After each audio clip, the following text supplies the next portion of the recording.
Oui, vous êtes sur les ondes de Top Pot, votre podcast en français sur la science, l'industrie et la consommation du cannabis. Mon nom est Luc Prévost et j'ai le plaisir de vous recevoir dans un cannabistro virtuel, votre Top Pot. Bienvenue chez vous. Top Pot ne donne aucun conseil. Consultez votre médecin, votre pharmacien, votre avocat, votre journaliste préféré, le législateur ou la personne de science de votre choix. Aucun des auteurs, contributeurs, commanditaires, administrateurs, toute autre personne liée à Top Pot ne peut être tenu responsable de quelque manière que ce soit de votre utilisation de l'information contenue dans le podcast. Vous allez bien? Le chanvre est bon par chez vous? Beaucoup de bons stocks cette semaine sur Top Pot. Mais avant de se lancer, j'aimerais dire bonjour à quelques-unes des personnes avec qui j'ai eu la chance d'échanger cette semaine.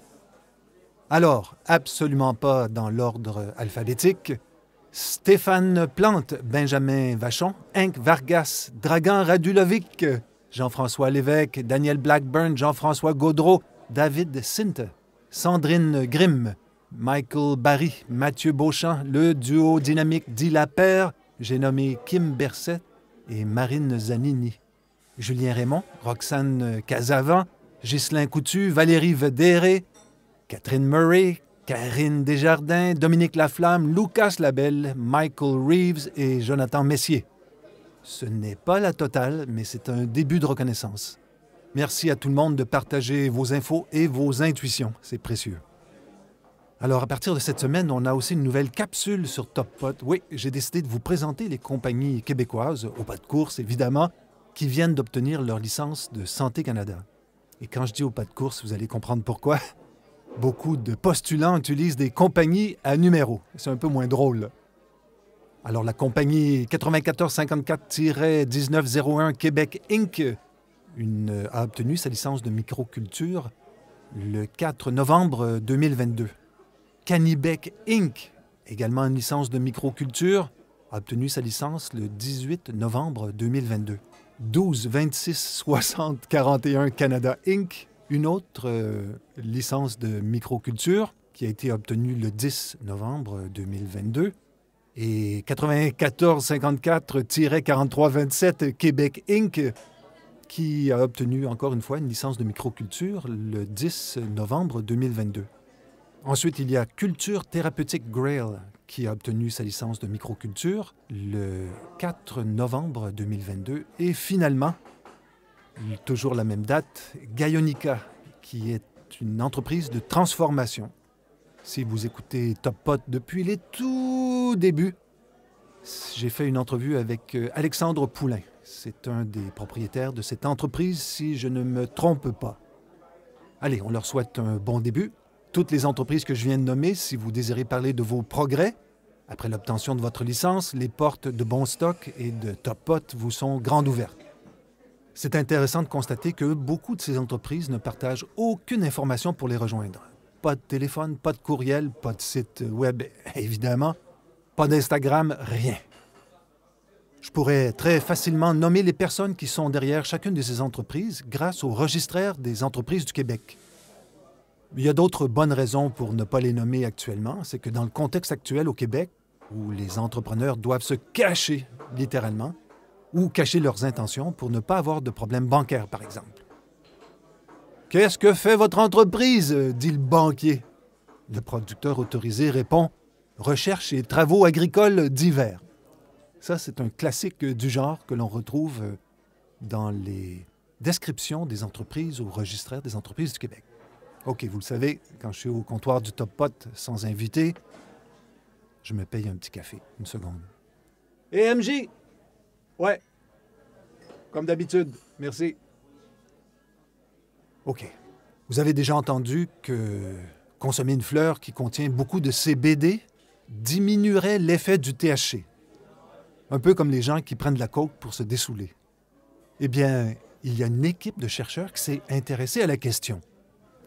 Ils ont utilisé 4 dosages différents de CBD et de THC. Le cannabis vaporisé contenait toujours 10 mg de THC et 0, 10, 20 ou 30 mg de CBD. On a facilement trouvé 46 volontaires consommateurs occasionnels de cannabis, sains et âgés de 21 à 50 ans, pour participer à l'étude. Pour connaître l'effet de la dose, Les sujets participants ont été évalués avec le test Hopkins Verbal Learning Task. Le test est simple. Il demande aux participants de mémoriser une liste de mots. On teste ensuite pour un rappel immédiat et 20 minutes plus tard pour un rappel différé. Les participants à cette étude ont également été soumis à l'échelle des symptômes positifs et négatifs, ESPN ou en anglais PANSS pour Positive and Negative Syndrome Scale, en anglais le PANS. C'est une échelle qui permettrait de mesurer la sévérité des symptômes chez les patients atteints de schizophrénie. Et évidemment, on ne veut pas mesurer la schizophrénie, mais j'imagine, ce que je comprends, c'est que ça nous donne des indications. Alors, je rappelle que la quantité de THC restait toujours la même dans tous les cas. Quel que soit le ratio de THC-CBD, l'effet global fut le même. Alors ensuite, la moitié des participants ont vu leur score PANSS augmenter de 3 points, quel que soit le ratio et sans différence significative entre les ratios. Les pensées psychotiques, elles ont augmenté sans différence, quel que soit le ratio. L'euphorie, le buzz, pareil, encore une fois, quel que soit le ratio CBD-THC. Par contre, leur cœur battait plus fort, tous les participants, sans exception, mais sans augmentation de la pression sanguine ou de la température corporelle. Alors, quel est l'enseignement principal de cette recherche? Et là, j'y vais plus ou moins texto. Aux ratios CBD-THC les plus courants dans les produits de cannabis médicinal et récréatif, nous n'avons trouvé aucune preuve que le CBD protège contre les effets indésirables aigus du cannabis. Ce fait doit être pris en compte dans les décisions de politique de santé et de sécurité concernant le cannabis médicinal et récréatif. Fin de la citation.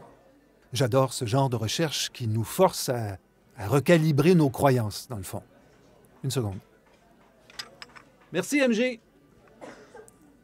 Ce sera pas long.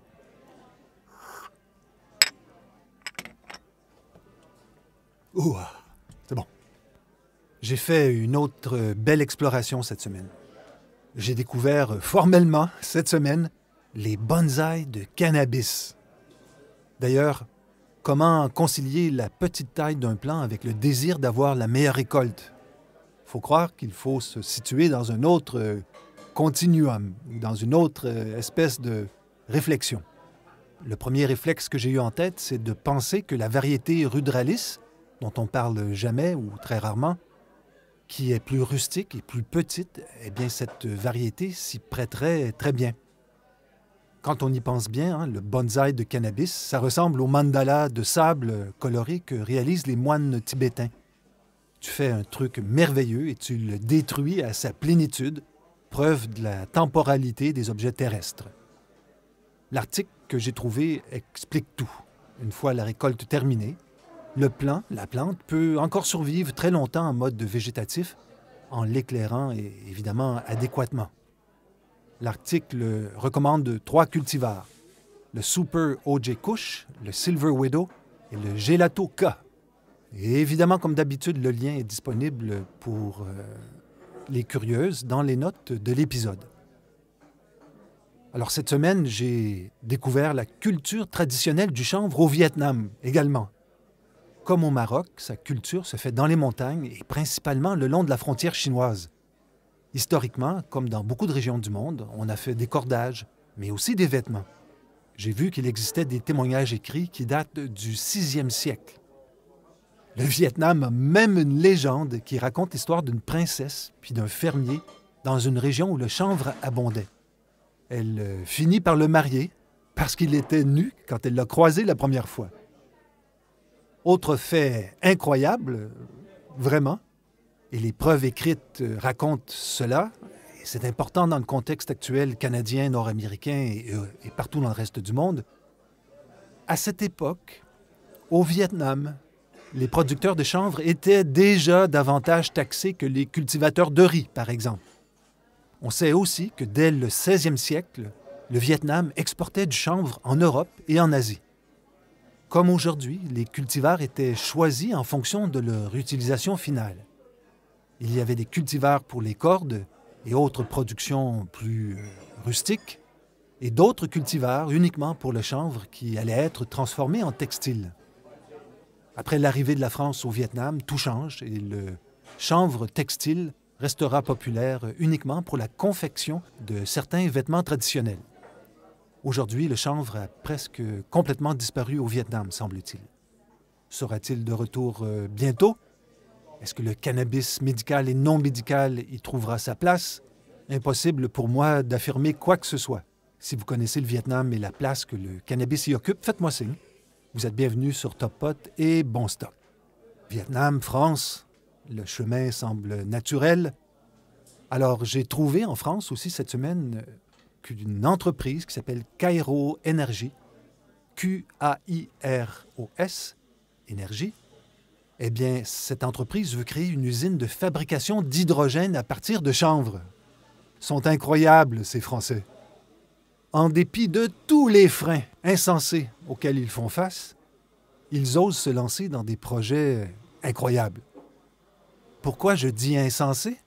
Parce que pour réussir ce projet, bien, il faudra approvisionner le réacteur avec la récolte de 1500 hectares de chanvre.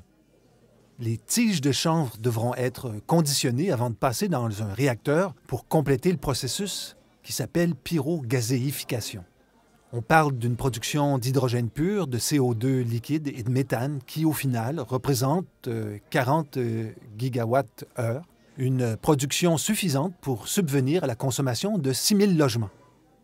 Mais je pense que, dans le fond, ils vont revendre ce gaz à des gens qui ont besoin d'énergie pour chauffer leurs serres. C'est une région où il y aurait beaucoup de serres.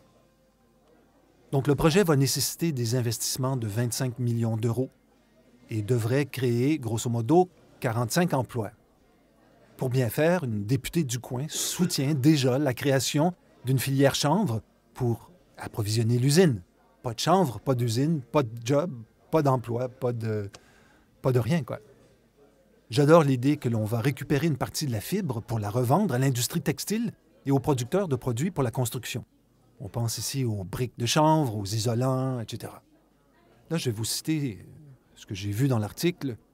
L'enjeu de la souveraineté énergétique est plus que jamais d'actualité avec la guerre en Ukraine, rappelle Jean Foyer, un des promoteurs.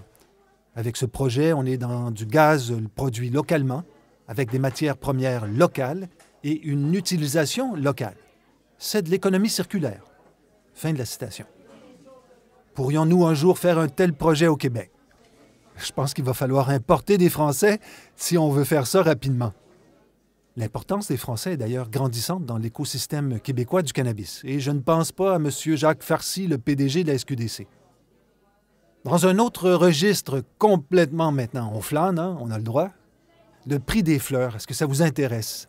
J'ai trouvé un rapport qui s'appelle « Fleurs de cannabis, examen de la compression des prix aux États-Unis et au Canada ». Le rapport est produit par le vendeur d'intelligence commerciale Headset Insights. La Californie, le Colorado, le Michigan et l'Ontario ont été pris en compte dans cette étude. Il faut tout de même retenir que c'est au Québec que les prix sont les plus bas au Canada. Mais en gros, voici les conclusions qui ne surprendront personne. 1. Tout baisse. Le prix moyen et le prix moyen équivalent de la fleur sont à la baisse depuis 2 ans sur les marchés observés. Un prix moyen équivalent, c'est le prix au gramme. 2. La compression des prix s'accélère aux États-Unis, mais ralentit en Ontario. 3. Le pourcentage de marge en Ontario baisse inéluctablement. 4. Un des principaux effets de cette compression des prix est que l'achat moyen, le panier comme on dit dans le jargon marketing, eh bien le panier moyen diminue puisque les clients achètent les mêmes produits pour moins cher. Donc ce rapport, grosso modo, devrait plaire aux consommateurs et faire peur aux producteurs autorisés. Et là, parce qu'on flâne, j'ai le goût de vous parler d'un beau documentaire que j'ai regardé pas plus tard qu'hier soir. Un très beau reportage vidéo produit par la revue commerciale Forbes. Le documentaire, très bien fait donc, donne la parole à des acteurs du marché légal qui expliquent tous comment la légalisation américaine a été ratée, botchée en bon québécois. Un travail de cochon ou de cabochon, si vous préférez. C'est exactement la même chose qui se passe au Canada, où les petits et moyens producteurs ont un accès limité aux services bancaires. Beaucoup ne pourront pas longtemps encore financer leurs besoins de croissance avec des prix partout à la baisse. Ce qui revient le plus souvent dans le documentaire est que le travail du producteur autorisé est un travail de maraîchage de proximité. Hein? Comme ça tombe bien, je vous dis ça, moi, depuis que je fais Top Pot, quoi. Les géants du cannabis ont toujours des problèmes, 4 ans après la légalisation canadienne, à réaliser une mise à l'échelle de leur production qui soit rentable, avec des produits de qualité similaire à ceux des producteurs artisanaux, au Canada, mais aussi aux États-Unis, évidemment. Il y a un lien dans les notes de l'épisode pour les curieuses qui aimeraient voir des témoignages très, très touchants dans ce documentaire. C'est intéressant comme la planète au complet pense souvent que nos voisins américains sont les plus habiles pour faire de l'argent. Pourtant, la légalisation américaine montre bien les limites du capitalisme à l'américaine. Au Canada, on fait guère mieux quand on pense aux épargnants qui ont perdu plus de 130 milliards de dollars en investissant dans l'industrie du cannabis canadienne. Mais les Américains, même quand ça va mal, eh bien, ils continuent de battre des records. Prenons par exemple l'État de New York. L'État a distribué récemment 200 licences de culture à des fermiers, l'an passé. Là. Et là, tenez-vous bien, les producteurs autorisés ont fait ce qu'ils savent faire, c'est-à-dire que collectivement, ils ont fait pousser près de 300 000 livres de potes. Qu'est-ce qu'ils font avec ces fleurs? Rien. R-I-E-N, rien, rien, rien. Ils font rien avec ces 300 000 livres de potes qui dorment, et là, accrochez votre tuque, parce qu'aucun point de vente légal n'a encore été ouvert. En donnant une valeur moyenne de 2 500 $ la livre, on parle d'un manque à gagner ou à vendre, d'un manque à vendre de 750 millions de dollars. Même en ajustant d'une façon plus réaliste le prix de la livre à 700 $, on parle d'un vrai gâchis industriel. En plus, ça c'est important, la tentation d'écouler le stock sur les marchés illicites est tentante. Hein? Il pourrait forcer d'anciens acteurs du marché noir à y retourner pour survivre. On les a attirés avec des promesses d'un avenir meilleur et légal. Hein? L'État les laisse tomber sans se soucier de leur survie. C'est d'une tristesse abyssale. Ça, c'est très profond. Et les magasins illégaux sont partout, partout à New York, sans que la police intervienne.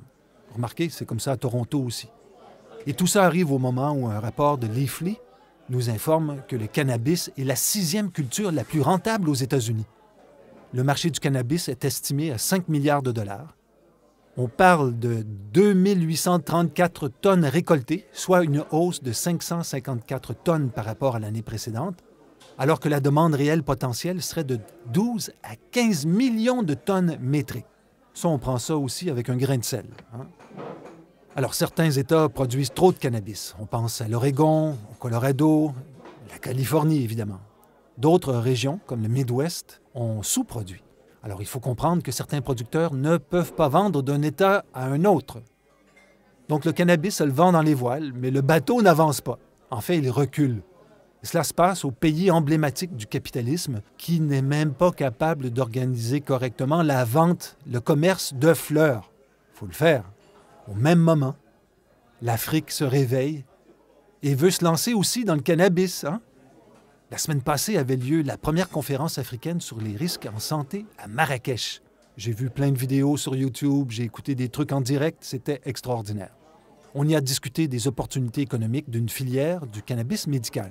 Comme au Canada en 2000 et des poussières, on évoque toujours le cannabis médical. C'est le cheval de Troie du cannabis non médical. Pas compliqué. Alors, le thème de la table ronde organisée était « Comment réussir le lancement de la filière du cannabis médical en Afrique ?» C'est amusant dans le contexte où je viens de démontrer l'échec nord-américain. Et là, je vais y aller un peu texto. L'usage thérapeutique, médical, cosmétique et industriel du cannabis présente des opportunités importantes pour l'économie africaine, appelant à promouvoir le cannabis médical en tant que nouveau traitement contrôlé pour des symptômes et des maladies spécifiques, et à établir des principes directeurs éthiques pour réglementer le cannabis médical afin de le mettre en œuvre comme mesure de réduction des risques. Fin de la citation. C'est bien, non? Le Maroc, tiens, un des plus grands producteurs de hash au monde, vient d'adopter une loi autorisant, comme par hasard, les usages du cannabis à des fins médicales, cosmétiques et industrielles. Israël était présent à la conférence et entend se positionner comme un leader dans la recherche du cannabis médical. Je dois avouer que cela m'a étonné car j'ai l'impression que l'État hébreu est déjà en tête de peloton s'il n'est pas déjà en échappé, des kilomètres d'avance. Alors que le Canada a abandonné les patients du cannabis médical, là-bas au Maroc, on parlait la semaine passée d'un programme qui permettrait aux patients de suivre un traitement avec des produits dont le prix serait plafonné. Un prix plafonné, toi. Mais ils sont malades, se diraient certains acteurs nord-américains. Le Maroc, lui, s'est doté d'une association consultative d'utilisation du cannabis, l'AMCUC, qui veut mettre le Maroc au centre du monde du cannabis, rien de moins. Elle désire, cette association, aussi que les cannabiculteurs soient formés aux plus récentes techniques pour revamper la culture ancestrale du cannabis. Chez nous, au Canada, on dirait que nous allons dans le sens inverse. Santé Canada songerait actuellement à abolir le programme médical en place. Ce ne serait pas la première fois, d'ailleurs. C'est déjà arrivé en 2013. Quel coquin! Sans succès, heureusement, d'ailleurs, grâce à la décision Allard, dont j'aimerais bien vous parler, mais cela sera une saga pour une autre fois. 9 ans plus tard, les experts pensent que Santé Canada va tout simplement éliminer le règlement sur l'accès au cannabis à des fins médicales, le RACFM, en prétextant que la loi sur le cannabis prévoit déjà la possibilité de faire pousser 4 plants à la maison, sauf au Québec et au Manitoba, et que cela serait suffisant pour les malades canadiens. Dans le pire des cas, on pense, pour certains malades, permettre de passer de 4 à 8 plants maison. C'est comme ça, au Canada, on préfère s'en prendre aux malades plutôt que de serrer la vis aux médecins prescripteurs. De permis improbables. Il n'y a pas de lobby pour les malades, alors que les médecins, eux, ce sont des pros dans ce domaine. Oui, le Canada prétend encore la domination mondiale du cannabis, rien de moins, mais est incapable de s'occuper de son industrie et, pire encore, incapable de s'occuper de ses malades. Il est quelle heure, là? Oh, juste une seconde. Merci, MJ, hein? OK, à la semaine prochaine. Alors, une histoire d'horreur, ça vous dit pour terminer? Vous avez vu passer cette recherche partout au Québec, dans le reste du monde, à l'effet que l'inflammation des voies respiratoires et l'emphysème étaient plus fréquents chez les fumeurs de pot que chez les non-fumeurs et les fumeurs de tabac. Je ne sais pas comment qualifier ces chercheurs ou ces journalistes ou ces médias, d'une façon plus large, qui ont publié des phrases faites pour semer la confusion, alors que la conclusion de la recherche spécifiait précisément qu'il fallait prendre l'étude avec un grain de sel parce que les fumeurs de cannabis étaient aussi des consommateurs de tabac. Une vraie niaiserie. Aucun rapport avec le cannabis, mais juste pour démontrer la propension humaine, le fait que la drogue semble faire partie de notre destin humain, les douaniers belges rapportaient la semaine passée qu'ils ont saisi tellement de cocaïne en 2021 qu'ils ne sont pas capables de s'en débarrasser adéquatement. En effet, comment se débarrasse-t-on rapidement de 100 tonnes de coke? Il semblerait qu'en Belgique, il est impossible de brûler plus que 1000 kilos de coke à la fois, car cela bloque les filtres de l'incinérateur qui est utilisé. Wow! OK. Puisque les patients médicaux n'intéressent pas notre gouvernement fédéral, pourquoi on ne s'intéresserait pas aux vaches? Qu'arrive-t-il quand on nourrit des vaches laitières avec des rebuts de chanvre industriel? Et là, je vous cite texto les conclusions de cette étude. L'alimentation au chanvre a entraîné des changements dans la consommation d'aliments, le rendement laitier, les fréquences respiratoires et cardiaques et le comportement. Fin de la citation. C'est rigolo. Enfin, les vaches qui mangeaient du chanvre plutôt que du foin ou du maïs, eh bien, elles bâillaient plus et elles étaient davantage détendues, semble-t-il. Comme les animaux humains, leurs yeux sont devenus rouges et tombants. Elles sont même devenues temporairement un peu fofolles, il paraît. C'est bien pour les vaches, tant mieux pour elles. Par contre, leur lait contenait trop de THC pour être considéré comme sécuritaire, selon les normes édictées par l'Autorité européenne de sécurité des aliments. Après le syndrome de la vache folle, le syndrome de la vache défoncée vient de naître. La science du cannabis nous prépare une vache relax, cool, bien dans sa peau. Probablement aussi qu'elle va au passage produire plus de lait. Alors, en conclusion, de la conclusion, Une ovni, c'est-à-dire une opinion vulgaire non informée. Eh bien, je parie que l'on va investir plus d'argent pour le bien-être des ruminants que pour les humains. Je suis sûr que les patients canadiens vont trouver ça vache. Et voilà, c'était le 128e épisode de Top Pot. Questions, commentaires, critiques, n'hésitez pas à m'écrire, lucprévost@hotmail.com. Je vous remercie pour votre écoute, vos partages et vos suggestions. Allez, bonne semaine, beaucoup de bien-être et bon chanvre.